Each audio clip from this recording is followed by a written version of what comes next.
Eh bien, bonjour, bonsoir, salut à toutes et à tous, ici Riger. On se retrouve aujourd'hui sur une autre petite vidéo sur One Piece. Tout est dans le titre. Aujourd'hui, je vais faire un autre top, un top 12, les 12 fruits du démon que je trouve les plus originaux. Alors, au début, je voulais en faire que 10, mais après, j'ai repensé à deux autres fruits qui ont leur place dans ce top. Je tiens à dire qu'il y aura particulièrement que des paramécias, parce que les Logia et les Zoan, au fond, il n'y a pas tellement d'originalité. À part si, même si c'est un animal mystique ou un élément auquel on n'a pas vraiment pensé. Mais il y en a deux, justement. Il y a un Zoan et un Logia qui ont leur place dans cette liste. Et je vais essayer de faire plus court que la longue vidéo qui était au fond plus une sorte de SI, comme à l'époque où j'avais fait le SI. Luffy avait sauvé Ace, je crois que c'était ça le thème. Je voulais aussi faire d'autres SI. Et sans me rendre compte, j'ai fait un top 13. Et le top 13 était vraiment, vraiment dans l'esprit d'un SI.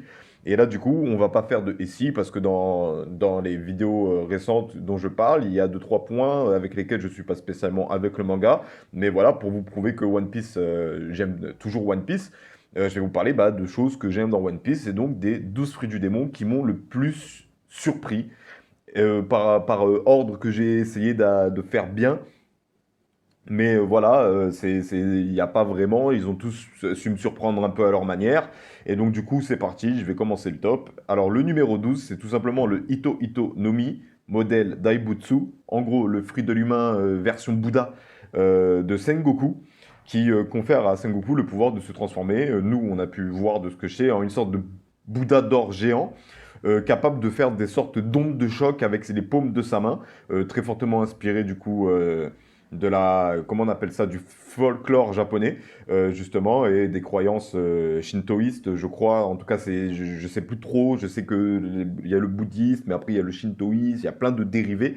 Et le Japon, je crois, est l'une de ces dérivés. Je crois, je sais pas, j'ai pas une super culture générale à ce niveau-là. Moi, je regarde surtout les mangas, pour être honnête, et je trouve très beau les cerisiers, et bref. Et ça fait que du coup, Sengoku se transforme en une sorte de Bouddha géant, capable de faire des ondes de choc. Et ça se voit que c'est un pouvoir qui a l'air d'être vraiment, vraiment, vraiment puissant, qui permet à Sengoku peut-être de faire face, comme il se doit, à des adversaires assez puissants, des lieutenants d'empereur, c'est-à-dire des adversaires, je dis lieutenant d'empereur et je pense aussi amiral dans ma tête, mais je sais pas trop qu'est-ce qu'il y a au-dessus. Pour le moment, on va dire il y a Luffy. C'est-à-dire que je pense qu'avec ce pouvoir-là, ce serait un adversaire super dur et super intéressant à affronter, et qui me fait d'ailleurs un peu penser justement au pouvoir du président dans Hunter x Hunter. Comment il s'appelle déjà ce président? J'ai oublié. Le pote du grand-père Akilua, là.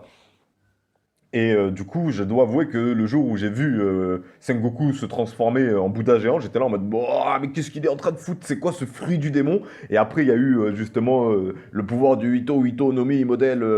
Moi, il y avait écrit en sous-titre modèle Bouddha, mais sur le site One Piece Wikia, c'est marqué modèle Daibutsu. Pour moi, c'est fruit de l'humain version Bouddha, en traduction dans ma tête. Et ça fait que du coup, j'ai été vraiment très très surpris, surtout au moment où du coup, il fait son attaque avec la paume, où on voit une sorte de sphère d'onde de choc bien éclate, bien faire des dégâts. J'ai genre pas trop, on peut pas trop décrire ce qui se passe. Et justement, ça m'a rappelé d'ailleurs un film comique et tout qui parlait d'un mec qui s'opposait à la mafia, qui finissait par développer la puissance du coup de paume. Et, euh, et du coup, il m'a fait penser à ça et j'ai trouvé ça assez original de faire un Zoan, parce que je trouve que c'est un Zoan très original, de faire un Zoan humain version Bouddha. Ça fait que de là, on peut imaginer plein d'autres dérivés, le fruit humain version Tatati. Et du coup, je vais partager une hypothèse qu'un abonné avait fait à l'époque, comme quoi Kaido, c'était un animal qui a mangé un fruit Ito Itonomi modèle Dieu. Et lui, il pensait à Loki, mais en gros, il insistait bien sur le terme que c'était à l'époque où je disais que Kaido, s'il a le titre de truc le plus puissant, peut-être que c'est parce que c'est pas un humain à la base. Voilà, voilà. Le numéro 11, c'est le Yami Yami Nomi, le fruit des ténèbres de Barbe Noire, qui est un Logia du coup, et qui est, je trouve, un Logia très intéressant, parce qu'il confère à son utilisateur le pouvoir des ténèbres, mais ne change pas la structure de son corps, mais lui permet d'encaisser les dégâts. Et là, du souvenir dans le combat de Ace, quand je le vois balancer les deux lames de feu, enfin les deux lances de feu, en plein dans le torse à Barbe Noire, qui commence à rouler par terre et qui tord de souffrance, j'ai le souvenir que Barbe Noire explique qu'il peut encaisser tous les dégâts et ne pas mourir, alors que justement, c'est le pouvoir des ténèbres, justement, que certes, il n'a pas la forme des ténèbres, il ne peut pas se changer en ténèbres, mais les ténèbres absorbent la mort, ou je sais plus trop quoi. En tout cas, il y avait une explication que j'ai pas vraiment poussée, parce que moi, sur le coup, ça m'avait paru clair. Ouais, voilà, avec le fruit des ténèbres, ça va être dur de me tuer, même si mon corps ne change pas de structure. Et je trouvais que c'était intéressant d'avoir un Logia un Logia qui se concentrait justement sur, comment ça s'appelle, sur pas, la manipulation d'un élément, mais pas la transformation du corps. Surtout que si on y repense bien, si Barbe Noire, via le fruit des ténèbres, pouvait se changer en ténèbres, qu'est-ce qui pourrait le battre? Encore comment ça s'appelle, pour Crocodile, on avait pensé à l'eau, justement, qui solidifiait le sable. Euh, une personne que je connais pour Smoker m'avait dit oui, le vent c'est sa faiblesse, parce que si tu souffles, si un vent est suffisamment fort, il disperse la fumée. Et ça fait que du coup, on peut se dire qu'il y a bel et bien tout un tas de faiblesses au Logia, par exemple le caoutchouc pour Renner, sans avoir besoin de maîtriser le haki, que chaque élément a quand même un élément face auquel il est faible. Mais les ténèbres, et du coup aussi la lumière, maintenant que j'y pense, hein, enfin, la lumière, moi je pense que c'est le miroir, entre guillemets, que tu peux avec un prisme. Si tu balances un prisme en plein milieu de Kizaru, tu le disperses dans tous les sens, de toutes les couleurs. Voilà, plus de Kizaru, les gars. Et les ténèbres, justement, il y avait pas un peu ce côté faiblesse au niveau de l'élément auquel j'ai trouvé lorsque j'ai réfléchi à l'époque. Ah ouais, ok, c'est quoi la faiblesse des ténèbres avant que le haki soit amené? Justement, et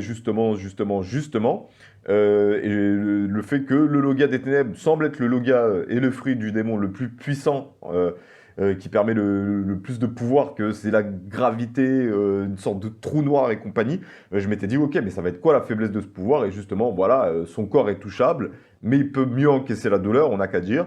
Et avec le Haki, voilà, ça équilibre les forces. Mais voilà, je trouve que l'idée de faire un Logia qui ne change pas la structure du corps, c'était une idée assez brillante. Et là, je parle du fruit du démon et pas des pouvoirs de Barbe Noire, hein, je parle du Yami Yami no Mi. Et du coup, j'ai trouvé ça super intéressant. Et maintenant, on va rentrer dans le vrai top, c'est-à-dire le top des 10 paramécias les plus originaux, qui pour moi sont les 10 fruits les plus originaux, parce que je pense que c'est les fruits les plus durs à trouver. En tout cas, voilà, c'est ceux qui me surprennent le plus. À chaque fois que je vois qu'un mec il a mangé un paramécia avec une capacité intéressante, je suis là en mode putain, mais c'est vrai que Oda, en vérité, ah, il en a dans la caboche.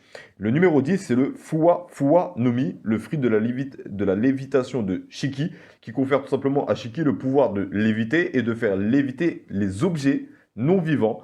J'insiste bien, hein, c'est-à-dire il ne peut pas faire léviter les êtres vivants qu'il touche.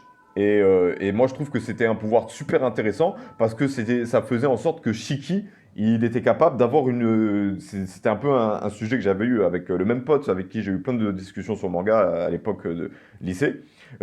Ça donnait une dimension supérieure au combat et ça rendait vraiment ses facultés intéressantes dans le sens où justement, il pouvait préparer des attaques, il pouvait faire voler tout ce qu'il veut, il pouvait faire voler des îles. Du moment où il la touche, il peut faire léviter l'objet. Donc peut-être même, je ne vous mens pas, je fais tout ça de mémoire, donc j'ai regardé le nom le nom des fruits japonais, parce que moi je me souvenais surtout des noms français.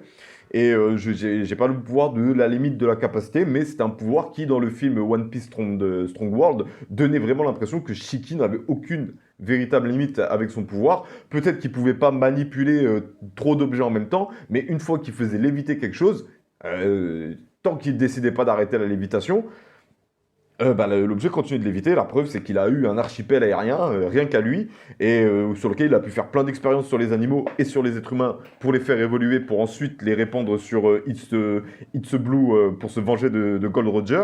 Et j'ai trouvé ce pouvoir très intéressant, très bien mis en scène, et c'est pour ça qu'au fond du fond, même si j'ai beaucoup aimé Film Z, même s'il était plus sombre, même si j'ai beaucoup aimé le film, même si j'ai beaucoup aimé le film God, qui était un peu entre les deux, Strong World reste pour moi, on va dire, mon film préféré supervisé par Oda, parce qu'il a généré la surprise cash.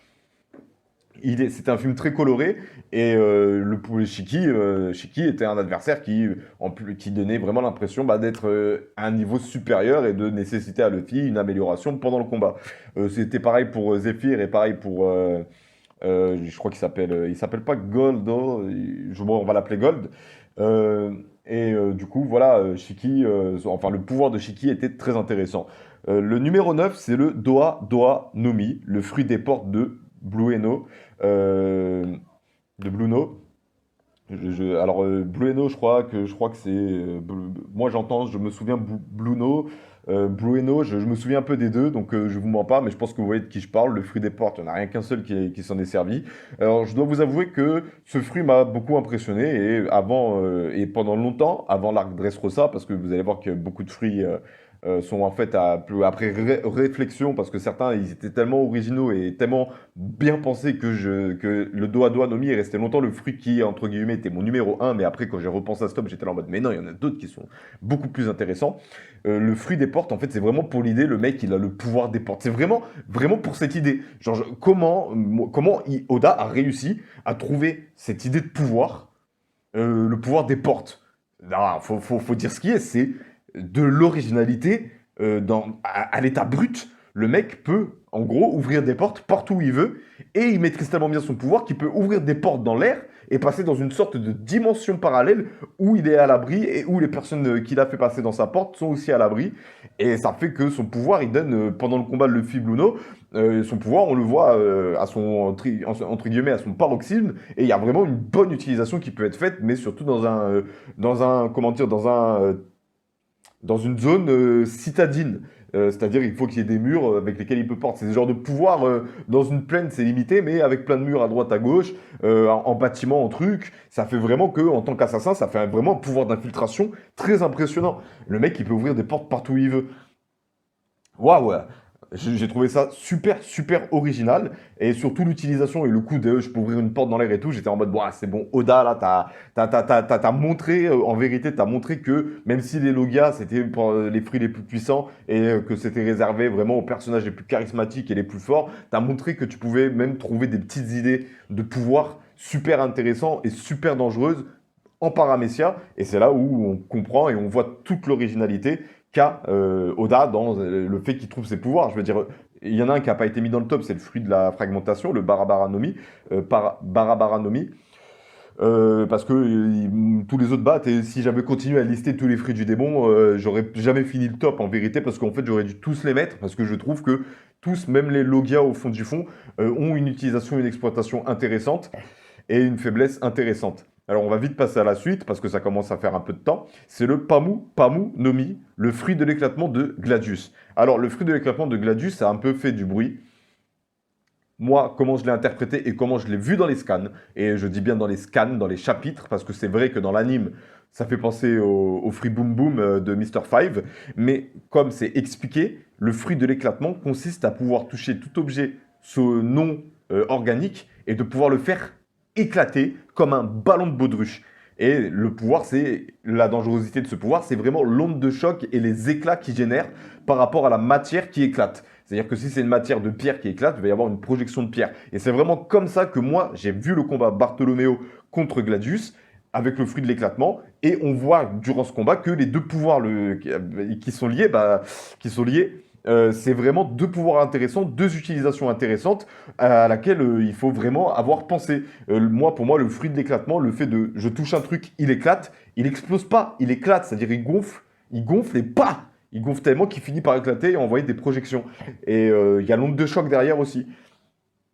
Et ça fait que Gladius, il a tout un tas d'artillerie sur lui, tout un tas d'objets qui peut faire éclater des billes, des balles de je sais plus trop quoi, tout un tas d'objets, et même il peut faire éclater le sol et compagnie. Et c'est vraiment un pouvoir qui donne justement cette sensation qu'il n'y a pas de limite, mais c'est pas comme les fruits du fantôme de Perona ou du jouet de Sugar où je te touche, je gagne. Enfin à part pour Tyros, et j'étais là en mode, ouais, mais si, il faut considérer que c'est vivant parce qu'il y a une âme dedans, mais après, voilà, c'était vraiment un petit détail. Je trouve que voilà, c'est-à-dire le mec qui doit vraiment penser et établir une stratégie avec ce pouvoir pour l'utiliser à son maximum. Et justement, ça fait que il y a le pouvoir qui s'est le mieux opposé, je trouve, et qui était bien contre du fruit de l'éclatement. C'était le numéro 7, le Bari Bari Nomi, le fruit des barrières de Bartholoméo, qui, pareil, un peu comme le fruit des portes, quand je l'ai vu et que j'ai pas trop. Quand je l'ai vu pour la première fois, quand Hack, l'homme poisson qui travaille avec Koala, je crois que c'est ça son prénom, la révolutionnaire. qui était dans le flashback de Jinbei et des Pirates du Soleil. Et lorsqu'il fait son coup de poing et qu'il se casse la main sur la barrière, c'est pareil, le fruit de Bartholoméo donnait aussi cette sensation d'avoir un énorme potentiel, d'être une idée à laquelle franchement fallait penser. C'est-à-dire que en général, les gens quand ils cherchent des pouvoirs et tout, ils mettent le pouvoir du feu, le pouvoir de l'électricité. Genre, ils vont se baser sur les éléments, mais Oda, lui, il va se baser non seulement sur les objets qui l'entourent, mais en plus aussi sur plus des concepts. Et vous allez voir que petit à petit, tous les fruits qui vont être dits, vous allez vous rendre compte que oui, au fond du fond, c'est vrai que ça, fallait en avoir l'idée. Encore le fruit des barrières, peut-être pas spécialement, parce que Bleach aussi, il y a, comment elle s'appelle, là, la fille au gros sein, là, et avec les, je sais pas combien de fées et tout, qui peut aussi faire des barrières, des champs de protection. C'était le fruit des champs de force aussi, enfin le pouvoir des champs de force de la meuf des 4 Fantastiques. Donc voilà, mais il fallait y penser, l'intégrer, et son utilisation était, je trouve, un peu plus poussée, parce que le mec, au fond, il peut faire tout un tas de petits trucs, il peut s'englober, il peut faire juste un mur, franchement, ça donne l'impression qu'il n'y a pas de limite, mais en même temps que plus le coup qu'il encaisse est dur, plus la barrière peut céder, et ça donne l'impression que voilà, ce pouvoir-là, malgré tout un tas de choses, et surtout pour le Bari no Pistol qu'il fait à la fin sur Gladius, en mode voilà, ma barrière, toi tu penses qu'elle est là que pour la défense, mais je peux m'en servir en attaque, parce que je m'inspire de Luffy. Et j'ai trouvé que le Bari no Mi arrivait à un point assez intéressant du manga et qui était un concept de pouvoir très intéressant. Donc le suivant, là on monte vraiment d'un niveau, c'est le Soru, enfin Soru no Mi. Alors moi, il y a marqué Soru, mais moi je pense que c'est Sol no Mi, prononcé à la japonaise, Soru no Mi, le fruit des âmes de Big Mom, tout simplement. Pouvoir qui consiste à pouvoir prendre l'âme de quelqu'un, son temps de vie, son temps d'espérance de vie, et de l'insuffler dans des objets non vivants et du coup de les manipuler. Quand on sort de l'arc Dressrosa avec le pouvoir de Sugar qui aboutissait à peu près au même résultat, c'est-à-dire je change les gens joués et puis ils peuvent m'écouter, là avec Big Mom c'est différent. Parce que je sais pas comment fonctionne bien son pouvoir et tout, mais moi je trouve que c'était une utilisation très intéressante. J'en parle un peu dans la review Tea Party de son pouvoir et du fait qu'elle était intéressante. Donc je vais plutôt vous inviter à aller regarder la review rattrapage sur la Tea Party plutôt et voir du coup ce que j'ai pensé de l'arc et de ce pouvoir plutôt que de m'étaler trop. Mais j'ai trouvé que c'était un pouvoir super intéressant qui donnait vraiment à Big Mom cette sensation, déjà de 1, c'est pas de la facilité, faut attraper, choper l'âme et la tirer. C'est-à-dire, voilà, genre c'est pas juste touche, c'est je t'attrape. Et si je sais pas, si tu n'as pas le réflexe de t'éloigner ou je sais pas trop quoi, je prends ton temps de vie. Elle en fait vraiment une utilisation très poussée où vraiment elle est présente partout sur son île. Et je trouve que c'est un pouvoir à la fois cheaté et à la fois pas cheaté. Parce que justement, il faut réussir à s'en servir comme il faut réussir à trouver les âmes, il faut réussir à créer la situation où les gens à qui je prends leur âme vont pas trop chercher à venir la récupérer et ils vont comprendre que c'est dans leur intérêt de me laisser leur espérance de vie. Et ça fait certes un peu penser au Yomi Yomi Nomi de Moria, mais ça a l'air d'être plus puissant et ça a l'air de donner moins de contraintes à la personne. C'est-à-dire que les personnes à qui on prenait l'ombre, elles ne pouvaient plus s'exposer au soleil sur le risque de brûler. Mais les personnes à qui Big Mom prend l'âme, si elle ne prend pas toute leur espérance de vie, eh bien, ils peuvent tout de même chercher à récupérer leur âme H24 avant leur mort. Et je pense qu'il faut pour cela soit détruire l'objet dans lequel notre âme a été insufflée, soit mettre KO Big Mom pour que toutes les âmes soient restituées à leur propriétaire. Enfin, en tout cas, toutes les parties d'âme, toutes les espérances de vie. Voilà, voilà. Donc, le numéro 5, et j'avoue que sans la liste de One Piece Wikia sur les paramécias, je n'aurais pas pensé à ce fruit parce que justement, il était tellement original que j'y ai même pas pensé et tellement évident en même temps. C'est le Hana Hana no Mi, le fruit de l'éclosion de Robin, qui confère à Robin le pouvoir de faire pousser comme une fleur des parties de son corps. Ça marche sur la main, ça marche sur les yeux, ça marche les pieds, ça doit un peu marcher surtout, mais ça marche aussi surtout en format géant et aussi pour les yeux. Et ça fait que du coup, elle est même capable de faire pousser un clone d'elle. Et ça fait que du coup, ce fruit nous est présenté à Alabasta comme permettant à Robin un peu de faire tout ce qu'elle veut Et tous les pouvoirs dont je parle, c'est des pouvoirs qui te donnent l'impression de pouvoir faire tout ce que tu veux. Et le Hana Ananomi, voilà, c'est tellement, tellement original et tellement devant toi que tu te dis pas que c'est un pouvoir original parce que tu y es trop habitué maintenant. Et Oda, Oda nous a habitués à ce que Robin soit capable de faire ça. Et c'est un peu dommage. Je pense qu'il a même eu un peu de mal au début, mais on voit sur les îles célestes que ce pouvoir a des limites, que la force physique n'est pas augmentée, donc du coup, elle doit faire pousser plus de membres. Et on voit contre l'adversaire qu'elle a, le chef des hommes chèvres, là, des îles célestes, on voit très bien que le poids de son adversaire rend plus dur le fait de le porter malgré le nombre de trucs. Et que du coup, ce pouvoir a aussi des limites, mais donne aussi le sentiment d'avoir une grande, grande marge de potentiel et de pouvoir un peu et d'être un adversaire super intéressant. Et je trouve d'ailleurs dommage que Robin n'ait pas eu, après Scapiea, plus de 1v1 et que ce soit contenté de petits adversaires qu'elle bat avec vite fait une petite prise de son pouvoir. Mais ça donne aussi l'impression que Robin, justement, elle est plus dans l'immédiat, la victoire rapide que dans le combat sur le long terme parce que justement, plus elle fait pousser de membres de son corps, plus elle épuise. Et tous ces pouvoirs-là doivent avoir une faiblesse en particulier. Mais il faut justement, trouver la faiblesse dans le sens l'adversaire a quelqu'un en face de lui avec un pouvoir qui lui permet de faire beaucoup de choses, mais il y a forcément une faiblesse et une manière de faire pour battre ce pouvoir, et il faut y penser. Et justement, je pense que le meilleur moyen de vaincre Robin, c'est justement comme fait finalement Sugar. Lorsque Robin veut justement lui faire avec sa main truc, sa main est touchée, celle qu'elle a fait pousser et elle échange en jouet, et bien justement, je pense que c'est un peu une sorte de signe dans le sens où quand Robin fait pousser un de ses membres, elle subit aussi les dégâts que ce membre subit. Voilà, voilà. Suivant, c'est le Wara Wara Nomi, le fruit de l'épouvantail de Basil Hawkins.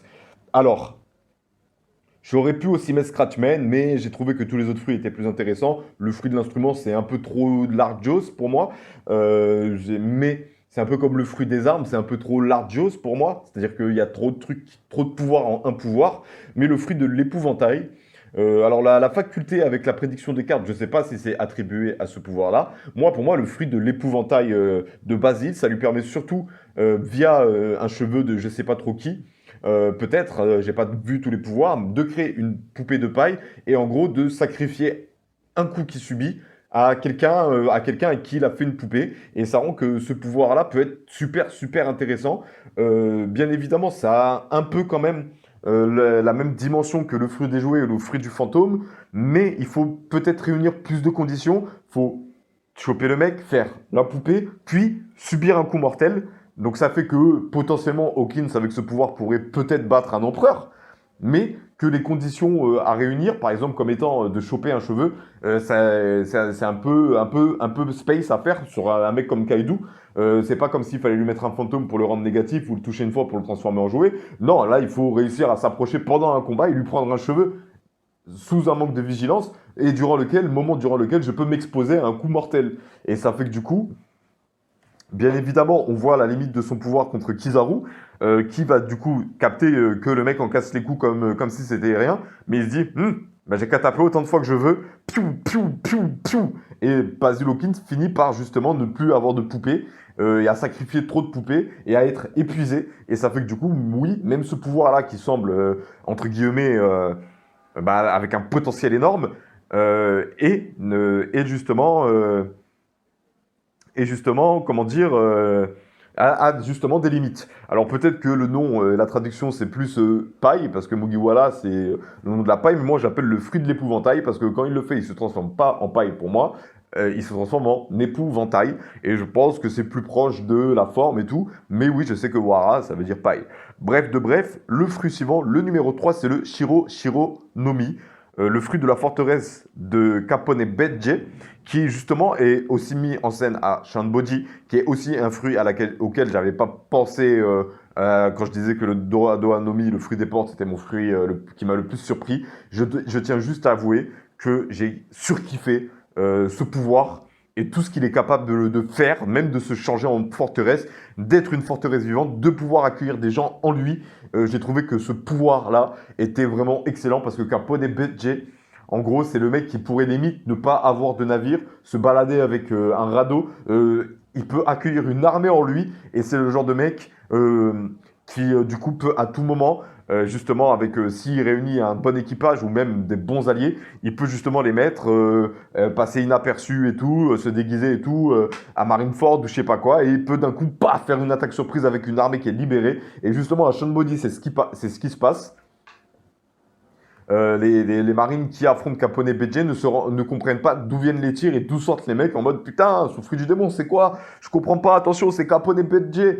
Et le mec est complètement serein en plein milieu d'une bataille alors qu'il est encerclé parce qu'il sait qu'en vérité, il n'est pas seul et qu'en lui, il a une armée. Et j'ai trouvé ce pouvoir super intéressant et bien exploité, surtout les scènes à l'intérieur de lui, genre en mode, voilà, t'es en moi, mais voilà, moi, en ce moment, je suis entre guillemets, je suis à la fois dedans et dedans. Voilà, là, ici, je peux faire tout ce que je veux. Et une fois que tu es dans ma forteresse, tu es obligé un peu d'écouter ce que je te dis parce que je peux t'imposer ma volonté. Voilà, voilà. Et je pense que c'est un pouvoir super, super, super intéressant qui demande à être exploité. Le numéro 2, c'est le Ira Ira Nomi. Alors, il faut bien noter que ce n'est pas une préférence, ce n'est pas des fruits que j'ai préférés. J'ai bien sûr, ceux que je préfère sont peut-être mieux gradés que ce qui devrait vraiment l'être en termes de surprise, en termes d'originalité, mais c'est une liste exhaustive. Et le Ira Iranomi, c'est le fruit de l'étendard de Diamante. Alors, c'est pas compliqué. Pour moi, les deux plus beaux combats à Dressrosa, c'était justement le combat de Bartolomeo, mais aussi le combat de Kyros face à Diamante, où on voit vraiment que sa faculté, le fruit de l'étendard, le fruit du drapeau, le fruit du drap, moi je préfère dire l'étendard, avait été justement très bien pensé. C'est un pouvoir qui permet de changer la souplesse, on va dire, d'un objet et de lui donner le même effet qu'un drapeau, qu'un drap, qu'une couette. Alors qu'il garde, on va dire, sa structure et compagnie. Et ça fait que du coup, j'ai juste trouvé l'attaque. C'est bête à dire, mais l'attaque où il fait exploser un canon à confettis dans le ciel et qu'il y a des petites confettis qui tombent et qu'en fait, c'est des sortes de pics ou de trucs picots, là, ou je sais pas trop quoi, là, qui tombent du ciel et qui fait une pluie tranchante. Mon Dieu, mais j'ai trouvé cette attaque tellement belle et tellement dangereuse pour Kyros que j'ai pu que m'incliner devant le génie d'Oda durant cette scène en me disant mais le pouvoir des drapeaux. Oh les gars, le pouvoir des drapeaux. Et mais on peut même l'appeler le pouvoir des feuilles peut-être, mais qui a pensé à ça? Déjà que dans le 6 pouvoirs, c'est le 6 pouvoirs qui a été le moins utilisé, c'est le 6 pouvoirs des feuilles, au point que même certains fans ne sachent pas c'est quoi le cinquième et qu'on peut pas leur en vouloir, on le voit qu'une fois en vérité. C'est justement le fait de devenir aussi souple qu'une feuille.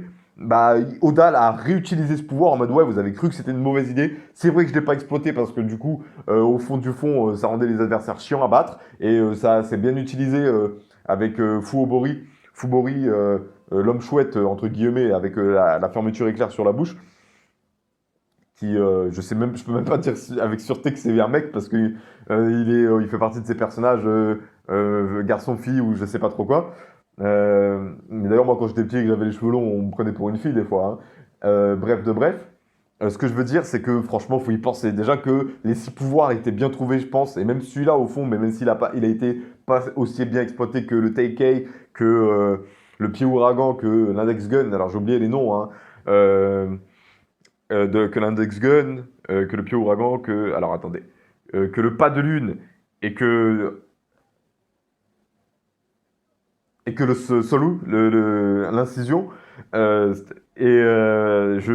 trouve que ouais, j'ai eu un petit bug parce que j'étais en mode ah c'est quoi déjà? Et du coup le pouvoir de la feuille, même s'il n'a pas été aussi bien exploité, bah, Oda revient à la charge avec ce pouvoir attribué aux objets par un personnage un personnage un peu haut en couleur et tout qui se laisse facilement avoir, genre en mode ouais tu veux que ah non j'ai pas envie de faire ça, nanani et nanana, ah ouais t'insistes alors que le mec il assiste pas, ok y a pas de problème si tu penses que je suis vraiment le meilleur pour faire ça, oui j'accepte.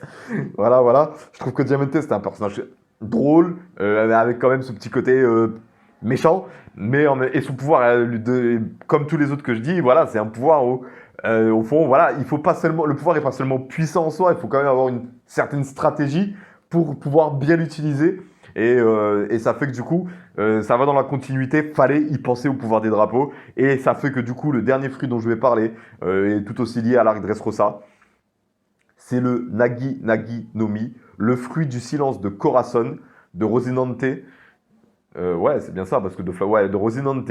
Et justement, ce fruit-là, voilà, je pense que c'est un peu l'apogée du paramécia. Parce que, encore une fois, on n'est plus dans un changement de structure, on est dans une idée, entre guillemets, dans quelque chose que que l'être humain perçoit, le son. Et ça fait que du coup, le mec peut créer une zone de silence. Et ça fait que la scène où il infiltre, je sais plus trop quoi, pour récupérer le fruit, et qu'ensuite il le fait manger à l'eau, justement pour éviter que Doflamingo puisse utiliser le pouvoir du fruit du chirurgien, qui aurait eu sa place dans la liste. Maintenant que j'y pense, mais j'y ai pensé en même temps que le fruit de Corazon, en me disant, ah, il aurait fallu que je mette aussi le fruit du chirurgien. Mais il y a plein de fruits que j'aurais dû mettre dans cette liste. En fait, il y en a une infinité. Mais moi, je trouve que le fruit du silence, à l'Arc Dressrosa, après l'enchaînement, l'enchaînement d'idées de fruits un peu complexes et tout, je trouve que le fruit du silence, ça vient un peu marquer l'Arc Dressrosa en mode, voilà, ça, je sais que c'est un pouvoir que vous allez avoir envie de revoir et qui n'a pas été exploité. Et en plus, je vous l'insère dans un personnage qui est mort et je vous insère le fait que les fruits du démon réapparaissent, entre guillemets, quelque part. Moi, je pense que c'est dans le fruit le plus proche, par rapport à la scène de Pungazar avec le fruit de l'axolote, donné au gaz. Bref, le fruit du silence, c'est un fruit qu'on veut revoir et re-être attribué à un personnage central. Et même, ça va être le thème de ma prochaine vidéo. Je vais vous dire la prochaine parce que je suis en train d'enchaîner les vidéos sur One Piece, plus en termes d'idées et de concepts. Bref, là où je veux en venir, c'est que le fruit du silence de Corazon, il est très bien, c'est une très bonne idée, et l'infiltration qu'il fait grâce à ce fruit, ça te donne justement cette impression que Corazon, s'il maîtrise les armes à feu, épée, pistolet, ça peut être quelqu'un de très dangereux, parce que justement, il peut faire de gros dégâts, bazooka, missile ou quoi, de gros dégâts dans une infrastructure, sans faire de bruit. Et ça fait que avec les alliés qu'il faut autour de lui, le fruit du silence, ça te donne vraiment une putain d'escouade. Imaginez juste si tous les fruits que j'ai listés, à partir du deuxième, c'était 10 mecs ensemble sur l'équipage. Ah, mais mon Dieu, les gars seraient instoppables. Et voilà, je pense que je suis à 32 minutes de vidéo. Je vais pas plus m'étaler. Au fond du fond, le fruit du silence m'impose le silence des arguments. Parce que c'est juste une idée fantastique. Et voilà, je pense que c'est le fruit qui m'a le plus surpris. Donc je vais changer le titre de la vidéo. One Piece, les fruits du démon qui m'ont le plus surpris, top 12. Top 12 des fruits du démon qui m'ont le plus surpris. Voilà. Et le prochain thème de vidéo que je voulais faire, mais là du coup j'hésite. Donc du coup je vais pas vous le teaser. Je vais voir par rapport à l'instinct si je fais oui ou non, ou pas, la vidéo à laquelle je pense. Mais ce sera pas aujourd'hui parce que voilà. La journée arrive à sa fin et je veux me concentrer sur d'autres choses. En tout cas, je vous remercie de m'avoir écouté. Allez-y, listez vos fruits les plus originaux en commentaire. Et voilà, quoi. Je ne vois plus quoi vous dire. Regardez la description, il y a plein de liens sur lesquels vous pouvez me suivre et me soutenir. Je vous souhaite une bonne journée, une bonne soirée, un bon après-midi. Et je vous dis à la prochaine pour une prochaine vidéo.